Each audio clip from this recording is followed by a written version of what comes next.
السلام علیکم ورحمۃ اللہ وبرکاتہ۔ آج ہم بات کریں گے کہ عید کی نماز میں 6 تکبیریں ہیں یا 12 تکبیریں ہیں۔ 12 تکبیروں سے متعلق ہم صحیح سند کے ساتھ حدیث لاتے ہیں سنن ابو داؤد کی 1151 کہ پہلی رکعت میں 7 تکبیریں اور دوسری رکعت میں 5 تکبیریں، اور یہ ہوں گی قرأت سے پہلے۔ یہی مذہب محدثین کا بھی ہے۔ اب اس میں 4 بڑے اماموں کا ہم نام لے لیتے ہیں۔ امام تو کیونکہ بہت سارے ہیں، مگر 4 بڑے امام جو مشہور ہیں ان سے متعلق کہ امام مالک، امام احمد بن حنبل اور امام شافعی کا بھی مذہب یہی تھا۔ ان میں تھوڑا سا جو فرق ہے وہ میں بتا دیتا ہوں آپ کو کہ امام مالک اور امام احمد بن حنبل کرتے ہیں کہ پہلی رکعت میں تکبیر اولا ملا کر 7 تکبیریں ہیں قرأت سے پہلے، اور امام شافعی کہتے ہیں کہ تکبیر اولا کے علاوہ 7 تکبیریں ہیں قرأت سے پہلے، اور دوسری رکعت میں قرأت سے پہلے 5 تکبیریں، یہ سب مانتے ہیں۔ اب بات کرتے ہیں امام ابو حنیفہ سے متعلق کہ وہ کیا کہتے ہیں۔ وہ کہتے ہیں کہ پہلی رکعت میں 3 تکبیریں اور دوسری رکعت میں 3 تکبیریں ہیں۔ تو پہلی رکعت کی جو 3 تکبیریں ہیں وہ تکبیر اولا کے علاوہ قرأت سے پہلے 3 تکبیریں، اور دوسری رکعت میں 3 تکبیریں ہیں رکوع سے پہلے اور قرأت کے بعد۔ مگر یہ بات کسی بھی مسند حدیث سے نہیں ملتی۔ تو پھر حناف کون سی دلیل پیش کرتے ہیں اور ان کے پاس کیا ہے جس بنا پر وہ یہ کرتے ہیں، تو اس کا تحقیقی جائزہ لیا جائے گا۔ یہ ایک کتاب ہے علامہ عینی البنایہ شرح الہدایہ، یہ کتاب ہے محمد بن حسن کی، جس کی وہ شرح میں لکھتے ہیں۔ اس کتاب کا نام ہے کتاب الآثار، اور اس میں ایک حدیث ہے، میں یہ جو ریڈ کلر سے آئیڈینٹیفائی ہو رکھی ہے، تھوڑی سی بلنٹ ہے اس لیے میں ایکسپلین کر دیتا ہوں اسے، کہ پہلی رکعت میں 5 تکبیریں اور دوسری رکعت میں 4 تکبیریں۔ یہ حدیث منسوب کی جاتی ہے حضرت عبداللہ ابن زبیر رضی اللہ تعالیٰ عنہ سے، مگر اس کی سند میں اختلاف ہے۔ پہلے میں بتاتا ہوں اس حدیث کے بارے میں۔ وہ کہتے ہیں کہ 5 تکبیریں پہلی رکعت میں، تکبیر اولا اور رکوع کی تکبیر کے ساتھ ملا کر، یعنی کہ اگر 2 وہ ہٹا دی جائیں تو 3 تکبیریں بن گئیں۔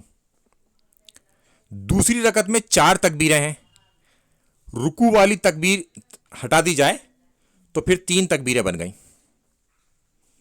اب یہاں سے حناف اپنی بات کو پکڑتے ہیں کہ دیکھو ہماری والی حدیثیں یہاں مل گئیں۔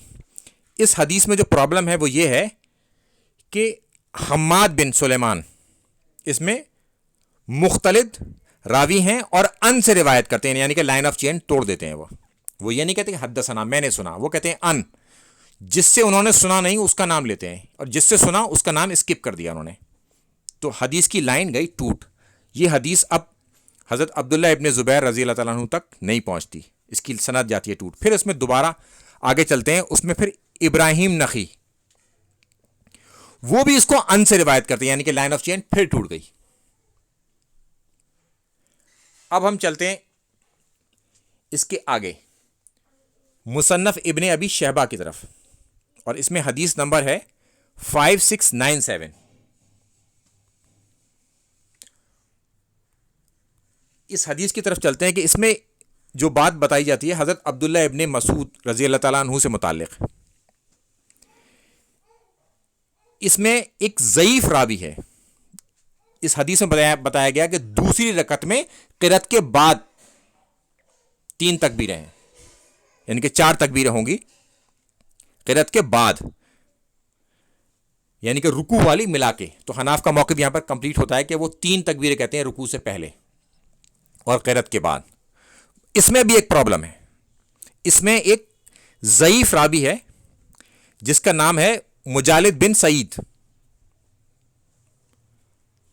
تو یہ سند بھی کمزور ہے، یعنی کہ یہ سند حضرت عبداللہ ابن مسعود رضی اللہ عنہ تک نہیں پہنچتی، چونکہ اس میں ایک ضعیف راوی آ گیا۔ تو حناف بیچارے کیا کرتے ہیں، پھر ان کے پاس کوئی موقع بچتا ہی نہیں ہے، تو وہ پھر حضرت عبداللہ ابن مسعود رضی اللہ تعالیٰ عنہ کی تعریف بیان کرتے ہیں۔ ان کی تعریف کا، ان کے فضائل کا کون منکر ہے؟ بات ہو رہی ہے ان تک بات پہنچے تو صحیح، اگر ان تک بات پہنچتی ہے تو ہم مان لیں گے، اس میں ضعیف راوی ہونے کی وجہ سے وہاں تک بات نہیں پہنچتی۔ تو لہٰذا حناف کا جو موقف 6 تکبیروں والا ہے یہ ہے کمزور، ضعیف حدیثوں پر مبنی، اور اس کی لائن آف چین بھی ٹوٹ جاتی ہے۔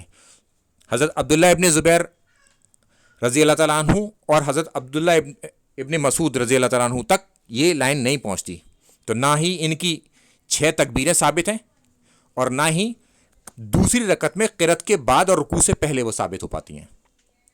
السلام علیکم ورحمۃ اللہ وبرکاتہ۔